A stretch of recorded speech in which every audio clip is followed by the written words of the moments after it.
Salut tout le monde, 9e épisode de 100% Giro avec Evenepoel qui retrouve le maillot rose. Il a remporté le chrono de cette 9e étape au terme d'un fameux thriller. Remco gagne avec seulement 1 seconde d'avance sur Geraint Thomas. On va analyser tout ça avec notamment à mes côtés Gérard Bullens. Bonsoir Gérard. Bonsoir Jérôme. Et puis en duplex avec nous aussi Rodrigo Benkens. Bonsoir Rodrigo. Bonsoir Jérôme, bonsoir Gérard. Alors on fonce dans l'analyse de ce chrono et on regarde d'abord le parcours, le profil de ce parcours. 35 km tout plat de Savignano sul Rubicone à Cesena, la ville natale de Marco Pantani. Des conditions, on va le voir plus tard, assez compliquées avec de la pluie. Et Rodrigo, Remco qui gagne donc, mais d'extrême justesse. Racontez-nous comment tout ça s'est passé. Ben, en fait, au premier pointage, on s'attendait à revivre un petit peu ce qu'on a vu le premier jour. Remco Evenepoel est parti véritablement comme une fusée. Et je dirais qu'après 13 km seulement, il avait déjà 31 secondes d'avance sur Roglic. À l'arrivée, il n'en aura plus que 17. Ça marque déjà un petit peu l'évolution. Et quand on voit les écarts très importants qui avaient été creusés le premier jour, et qu'on constate ici que finalement, les 3 premiers, c'est-à-dire Remco Evenepoel, Geraint Thomas et Tao Geoghenaert ne se tiennent qu'en 2 secondes, et qu'à 4 secondes, il y a quand même le vice-champion du monde Kung. Vous voyez que c'était incroyablement serré sur 35 km.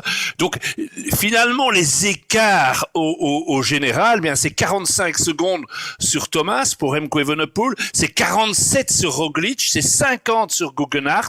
Ce sont les 4 coureurs qui sont dans la même minute, et derrière Remco, on a tout de même le vainqueur du Tour 2018, un triple vainqueur du Tour d'Espagne, et un vainqueur du Tour d'Italie. Il y a du rose, je dirais en conclusion, de nouveau pour Remco, mais on le sait, il y a aussi des épines, Alors Gérard, on va voir les images du chrono de Remco Evenepoel. Comment vous l'avez senti sur ce parcours compliqué aussi avec la pluie? Mais les images qu'on a vues, il avait l'air d'avoir un bon rythme en tout cas. Moi, je pense simplement la différence, c'est un peu plus long ici. Il y a eu entre-temps la chute, la double chute évidemment, qui laisse un peu de traces, je pense. Il y a peut-être un peu de fatigue aussi par rapport à la première étape. Le mouvement, je veux dire, la force n'est peut-être plus tout à fait la même. Et puis, il y a la pluie. Si vous venez ici pour gagner le Giro et que vous prenez tous les risques aujourd'hui, que vous ratez un petit virage, que vous vous cassez quelque chose, tout est perdu.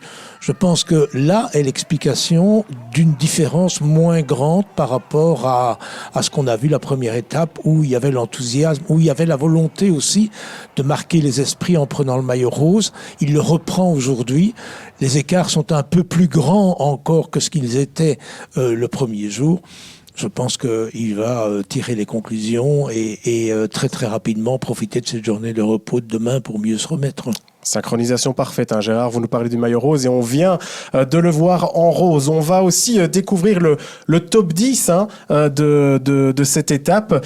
Un top 10 donc emmené par Remco Evenepoel avec 1 seconde d'avance sur Geraint Thomas et puis Tao Geoghenaert à 2 secondes seulement. C'est vrai qu'on voit que ce sont des écarts tout de même très très très serrés. Et puis Andreas Leknesund, vous ne le voyez pas sur ce top 10, le désormais ex-maillot rose termine 19e à 1,15. Il a donc essayé de défendre ce maillot rose, mais face aux spécialistes, c'était trop compliqué.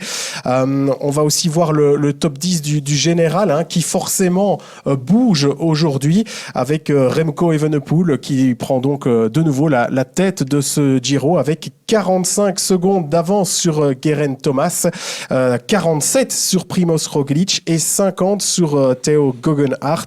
On se tient les 4 premiers là dans la minute, Gérard. Oui, mais je pense que les épines dont parlait Rodrigo tout à l'heure, c'est évidemment la force de cette équipe Ineos qui se retrouve avec 3 hommes très très bien placés, qui sont, on l'a dit, Geraint Thomas, Tao Geoghenaert, mais aussi Arensman, le petit grimpeur qui termine à 24 secondes de Remco aujourd'hui et qui va certainement être un élément dont on va reparler parce qu'on va beaucoup l'utiliser. Et puis j'ajouterai à ça un très très bon chrono de Lorenz de Plus, notre compatriote.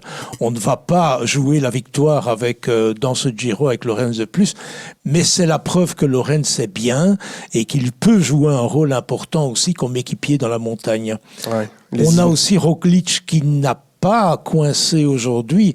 On aurait pu imaginer, si la situation était la même que le premier jour, que Roglic, pas plus fort que ce premier jour, prenne une bonne minute aujourd'hui.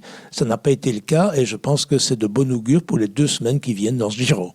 Alors je vous propose d'enchaîner avec les différentes réactions et on va écouter le nouveau maillot rose, Remco Evenepoel. Il est au micro de Samuel Grulois. Remco, le voilà de retour sur vos épaules, ce maillot rose. Pour de bon, cette fois-ci, on n'a plus envie de le céder. Non, tout d'abord, on est tout content de prendre la victoire d'étape. C'était le but principal d'aujourd'hui. On voulait gagner l'étape. C'est clair qu'on voulait prendre un peu plus de temps sur les autres, mais voilà, deux étapes déjà, c'est très bien pour la première semaine du Giro. Maintenant, une bonne journée de repos et se concentrer sur la deuxième semaine. Les 5 premiers en 8 secondes, hein, c'est quand même rare sur un chrono de 35 km. Ouais, ça veut dire qu'il y a quand même la fatigue dans les jambes, qu'il n'y a personne qui avait la journée super. Peut-être Gegenhardt et Thomas avaient des très bonnes journées parce que c'est quand même très impressionnant de leur part de faire un chrono comme celui-ci. Donc je suis très impressionné par eux deux. Mais ouais, c'est moi qui a gagné, c'est notre équipe qui prend une autre victoire. Donc c'était vraiment très près. C'était très proche de les écarts. Donc c'était pas l'écart qu'on voulait, mais on est content avec l'étape. Dernière question, maman était là et elle nous a confié que vous lui avez payé le billet d'avion pour qu'elle vienne pour la fête des mères. C'est un beau cadeau que vous lui offrez. Hein. Ouais, mais c'est quand même un peu bizarre pour une maman que son fils n'est pas à la maison pour la fête des mères. Donc ouais, je pense que c'est un beau cadeau de lui donner les fleurs et cette victoire d'aujourd'hui. Donc je suis très content qu'ils étaient là. Puis dans la dernière ligne droite, Klaas me criait dans l'oreillette aussi qu'il y avait ma famille à l'arrivée, donc que je devais pousser pour prendre la victoire. Et puis à la fin, avec 1 seconde, c'est assez. Mais je pense que c'est clair qu'on voulait plus d'avantages, mais on doit être content avec la victoire. Ouais, Remco Evenepoel qui pense à sa maman en ce jour de fête des mères malgré le Giro, c'est joli. On va enchaîner tout de suite avec une autre interview. Vous l'avez compris, hein, la famille de Remco Evenepoel est venue sur le Giro aujourd'hui et on va entendre son papa Patrick Evenepoel. Les 5 premiers en 8 secondes. Oui. En général, Remco, il met des écarts un peu plus importants quand même. Oui, mais je crois que pour tout le monde, on avait prévu dès le départ, à cause du temps, à cause personne ne prend des risques, c'était serrant. Et on doit être honnête aussi, Remco n'a pas fait son meilleur contre la montre parce que au premier temps intermédiaire, il était en tête et puis il a quand même perdu, disons, 9 secondes sur Thomas, hein, sur toute la distance. Et j'ai quand même vu que Roglic s'est bien repris aussi. Lui, il a repris 12 secondes, donc un beau contre la montre de tout le monde, je pense. Ça veut dire aussi qu'il va falloir se battre jusqu'au bout dans ce Giro. Ah, mais ça, c'est toujours.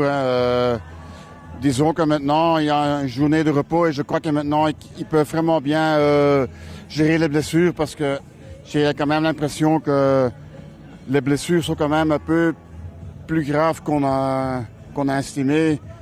Peut-être pour les adversaires, mais... Remco souffre encore de ses chutes. Ah ben, je pense tout le monde, parce que en fait, à part Thomas et Gegenhardt, ils sont tous tombés. Donc ils ont chacun leurs petits problèmes et heureusement que c'est la première semaine qu'on peut toujours améliorer. Voilà pour les sons de cloche dans le clan de Remco Evenepoel. On va maintenant débriefer tout ça. Je me tourne d'abord vers vous, Rodrigo. Remco gagne, c'est vrai, mais ne creuse pas tant d'écart que cela. On en attendait plus, peut-être trop aussi. Comment vous analysez tout ça, vous ? Mais je crains qu'on soit déjà dans la banalisation. Je trouve quand même absolument étonnant, parfois même stupéfiant, de voir que certains ne sont pas satisfaits de la performance de Remco Evenepoel. On aurait voulu plus. N'oublions quand même pas qu'il est tombé il y a 4 jours et à 2 reprises. et qu'il s'impose pour la 4e fois de sa carrière en moins de 9 mois dans un grand tour et la 3e fois dans un chrono. Vous avez entendu l'interview de son papa, clairement. Remco n'est pas à 100% depuis cette chute. Je crois qu'il doit attendre maintenant un petit peu. Il y aura la journée de repos et n'oublions pas que normalement il peut essayer de se refaire d'ici Crans-Montana, ce sera vendredi. Moi je reste convaincu que le Remco Evenepoel d'avant sa chute aurait accompagné Roglic hier et aurait sans doute creusé des écarts peut-être pas énormes mais un peu plus importants aujourd'hui. Mais ne boudons pas notre plaisir surtout. Vous avez peut-être vu cette valse des maillots, c'est hallucinant quand même à 23 ans. Il est monté sur le podium avec le maillot tricolore. Il a enfilé brièvement son maillot irisé de champion du monde, il a pris le rose et puis le blanc. Et pour info, il est 5e au maillot au classement cyclamen derrière les 4 sprinters. Non, c'est dingue. Est-ce qu'on réalise quand même, Jérôme, qu'un Belge vainqueur de 2 étapes contre la montre sur un même tour, et on aura encore une 3e, il faut remonter à Freddy Martens et à Eddy Merckx pour avoir vécu ça. C'est dingue. Alors qu'on réalise, moi je dis chapeau dans les conditions actuelles.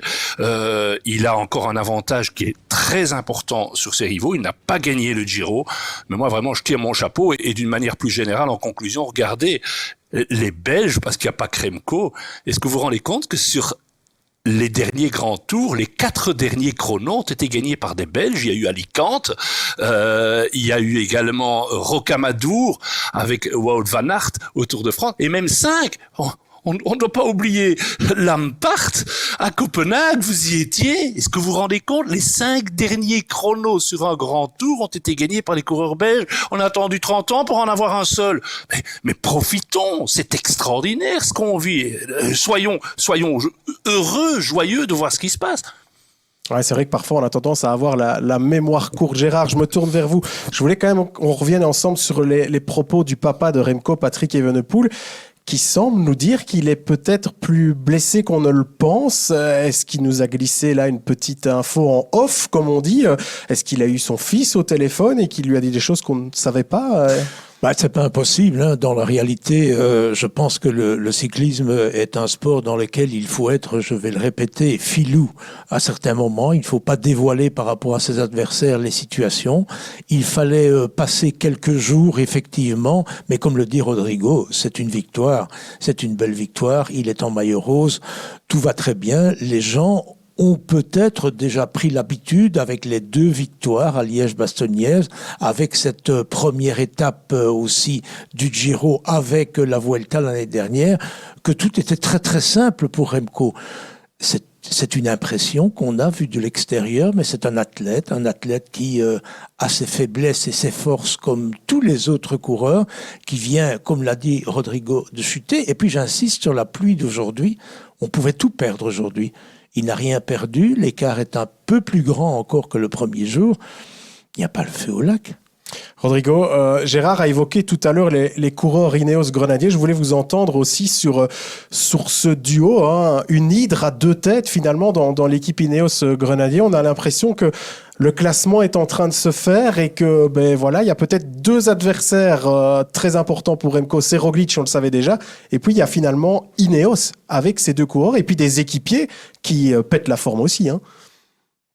Oui, c'est vrai, parce que, il ne faut pas encore tout à fait exclure Almeida qui est à 1,7, mais enfin, Vlasov est déjà à 1,48 et les autres sont à plus de 2 minutes.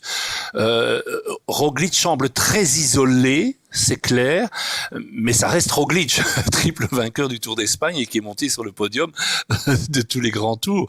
Mais n'oublions pas que derrière Thomas et Roglic, et c'est ça la force, Gérard l'a dit, il y a Arensman qui est un vrai talent, il y a De Plus qui est 14e de l'étape, 14e du général, qui n'a plus été aussi bien depuis l'époque où on en faisait notre meilleur grimpeur, hein, il y a quelques années, n'oublions pas.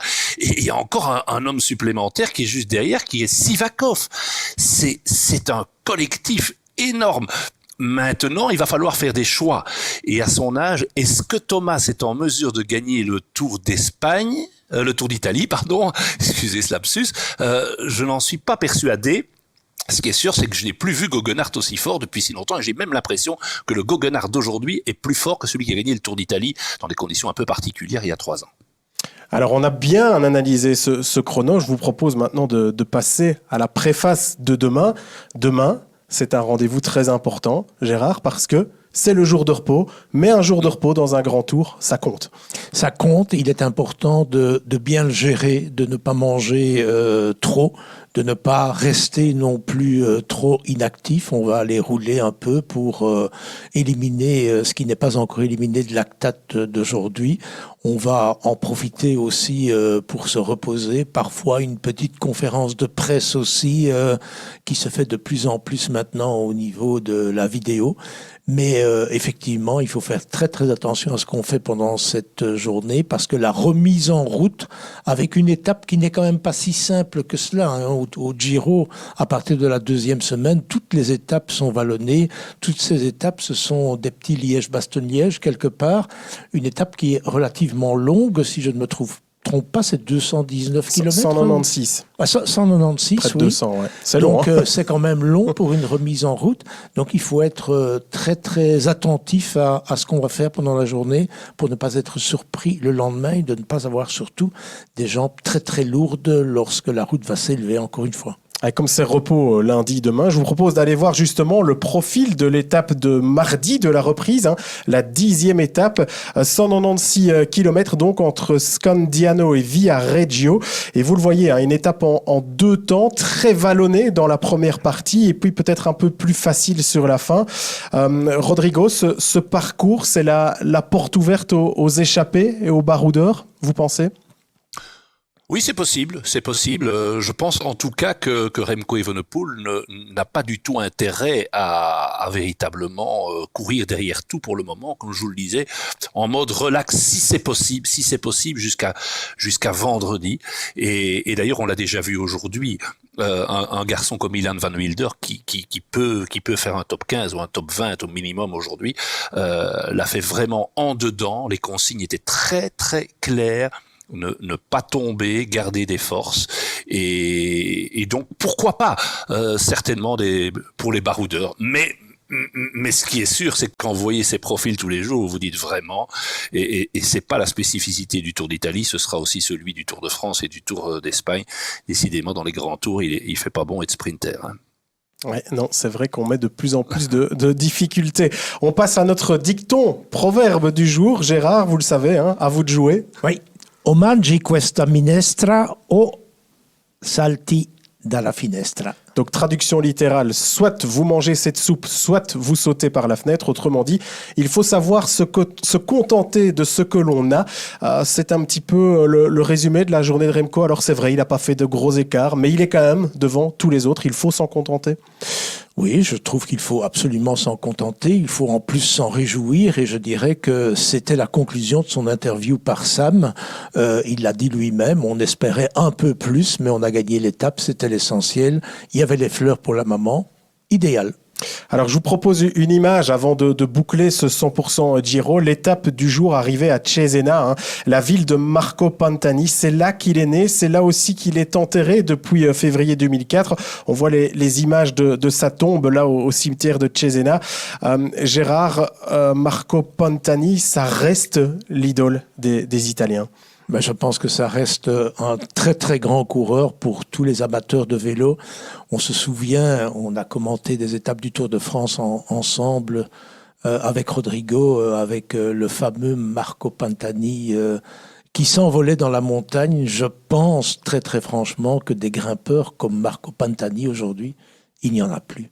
Rodrigo, c'est un coureur à qui on a tout pardonné en Italie, même ses vices et sa tricherie, finalement. On a tout pardonné à Marco Pantani. Oui, je pense. Peut-être pas tout le monde, mais je pense que oui. Mais moi j'ai eu la chance de le côtoyer avant qu'il devienne le vainqueur de Grand Tour, à ses tout débuts chez Carrera Jeans, quand il était encore dans l'ombre de Chiappucci et notamment de Stephen Roche. Et je peux comprendre, parce que c'était un garçon très très attachant, timide, et c'est, comme le disait Gérard, ses envolées, ses explosions dans la montagne. Il avait cette double accélération absolument inimaginable, et c'est vrai qu'il faisait vibrer tout le monde dans un pays, quand même, ne l'oublions pas, où les plus grands resteront quand même Coppi et Bartali, évidemment. Alors merci Rodrigo, merci Gérard. Demain, je vous l'ai dit, journée de repos, 100% Giro se met aussi au repos. Mais rendez-vous dans nos podcasts, puisque Gérard Bullens avec David Oudret et Samuel Grulois, vous allez débriefer cette première semaine du Giro. Donc restez bien à l'écoute demain de notre podcast. N'oubliez pas aussi d'aller vous abonner au compte RTBF Sport que vous pouvez trouver sur Facebook, YouTube et Instagram. Merci à Rabat Boussefa à la réalisation de ce 100% Giro. Merci à vous pour votre fidélité. À mardi. Ciao.